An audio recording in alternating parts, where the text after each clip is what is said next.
Iran Israel যুদ্ধের জেরে মধ্যপ্রাচ্যে একের পর এক বিস্ফোরণের ঘটনা ঘটছে। সম্প্রতি রিয়াদে অবস্থিত মার্কিন যুক্তরাষ্ট্রের দূতাবাস লক্ষ্য করে ড্রোন হামলা চালিয়েছে ইরান। প্রাণ বাঁচাতে মধ্যপ্রাচ্য ছেড়ে নিরাপদে যাওয়ার চেষ্টায় বিদেশি নাগরিকরা। সেই তালিকায় রয়েছেন পর্তুগিজ সুপারস্টার ক্রিস্টিয়ানো রোনালদো। এরই মধ্যে তার বিলাসবহুল বিমানটি সৌদি ছেড়েছে। যদিও সেই বিমানে CR-7 ছিলেন কি না তা নিয়ে রয়েছে ধোঁয়াশা। বিস্তারিত জানাচ্ছেন বদিউজ্জামান মিলন।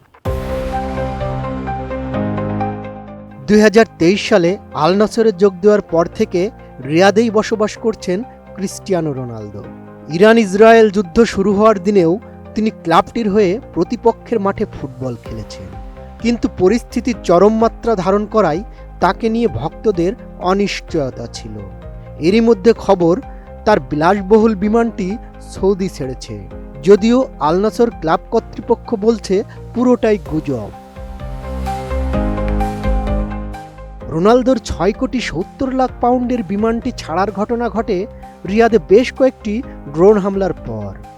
বিভিন্ন প্রতিবেদনে জানা গেছে, ইরান সরাসরি রিয়াদে অবস্থিত মার্কিন দূতাবাস লক্ষ্য করেছে। এরপরই সৌদি ফুটবলের গ্লোবাল অ্যাম্বাসেডর রোনালদোকে নিয়ে অনিশ্চয়তা তৈরি হয়।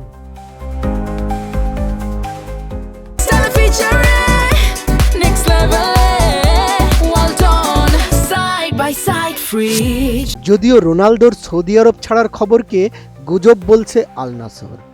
আল নাসরের মতে, গত সপ্তাহে সৌদি আরব প্রো লিগের রাউন্ড 24-এ আল ফাইহার বিপক্ষে খেলার পর রোনালদো হ্যামস্ট্রিং ইনজুরিতে পড়েন। পর্তুগিজ অধিনায়কের সুস্থ হওয়ার সঠিক সময়কাল অজানা। আল নাসর ক্লাবের একজন প্রতিনিধি গণমাধ্যমকে জানিয়েছেন, আল ফাইহার বিপক্ষে শেষ ম্যাচের পর রোনালদোর হ্যামস্ট্রিং ইনজুরি ধরা পড়ে। তিনি পুনর্বাসন কর্মসূচি শুরু করেছেন এবং প্রতিদিন তার মূল্যায়ন করা হবে।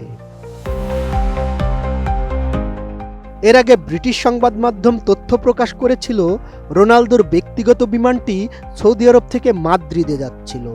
এই তথ্য উড়িয়ে দিতে ক্লাবটি সর্বশেষ ছবি পোস্ট করেছে, যেখানে রোনালদো দলের অনুশীলনে মাঠে ছিলেন।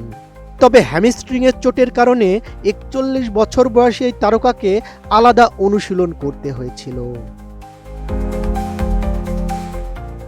আল নাসর দল 8 মার্চ নিয়ম SCর বিপক্ষে তাদের পরবর্তী ঘরোয়া লিগ ম্যাচের প্রস্তুতি নিতেই ব্যস্ত।